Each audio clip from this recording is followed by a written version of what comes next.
I know how to use this Zoom. I won't be zoomed in tomorrow, or will I? I guess you'll have to tune in to find out. So here's the deal.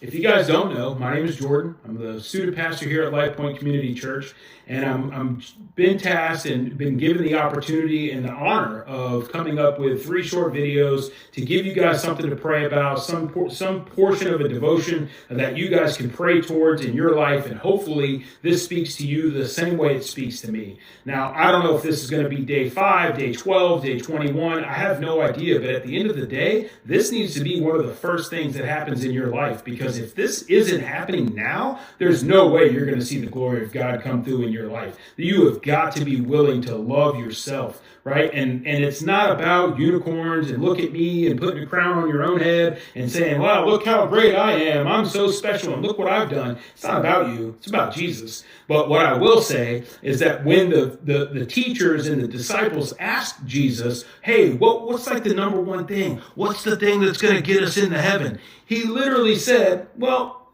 first is love the Lord your God with all your heart, all your soul. There's no other God before him. That's it. Put him up. There you go. Exalt him. He's the number one guy. That's the number one thing. That's the easy part, right? If you can identify that, that gives you your aim. And as you're aiming towards that, these other things will start to come to fruition. But the second is equally important. And he says that. The second one's equally important. And so I'm reading out of Mark. And this is Mark, Mark chapter 12, verses, you could read probably 28 to 31 if you really wanted to. And he's sitting around talking about the religious laws, and he's talking to the disciples and some of the other teachers. And Jesus flat out, says when they ask him, hey, what's the most important, sir? Kind of a thing. And he said, listen, O Israel, the Lord God is the one and only Lord. And you must love the Lord your God with all your heart, all your soul, all your mind, and all your strength. It's a pretty easy one, right? It might not be an easy task to love something that much, but an unconditional type of love and a number one spot for the creator of the world and the universe and you in particular, right? That's extremely important. Put God first. Once God's first, the rest of the things can start falling where they're supposed to. But he goes on to say the second one is equally important. Love your neighbor as yourself. No other commandment is greater than these.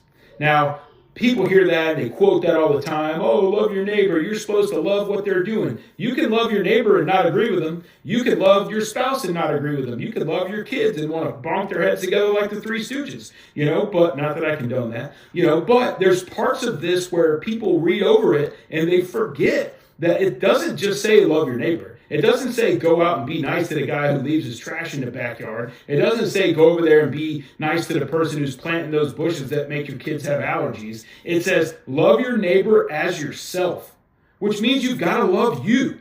If you don't love you here, and it's not going in here, and you're not putting loving things in your ears and in your eyes, you're not embracing the love and the things that God has given you through gratitude and accepting the beauty and the world around us, you're not going to fall into this. You've got to love your neighbor as yourself, which means love you.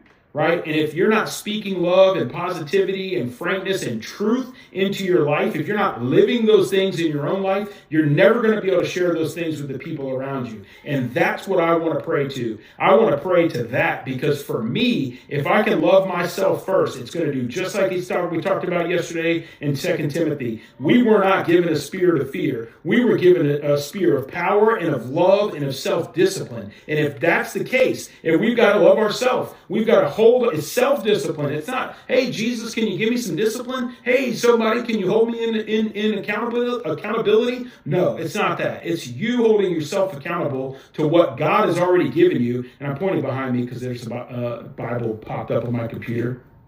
But I want to read it one more time. So again, this is Mark chapter 12, and I did 28 through 31, and you can shorten it if you want, but the short part that I really like is the second is equally important. Love your neighbor as yourself. Guys, you've got to love yourself, and not to the self-grandizing, not to the, hey, look how amazing I am. Understand where you came from, understand who created you, and understand that you were not given a spirit of fear, but of power, of love, and of self-respect. So Jesus Christ, we come to you today and we ask for you to remind us of how powerful we really are because of you, and the things that you have given us are beautiful and amazing, and we want to say thank you for those every single day of our lives until you come back and you bring us up into the sky with you. In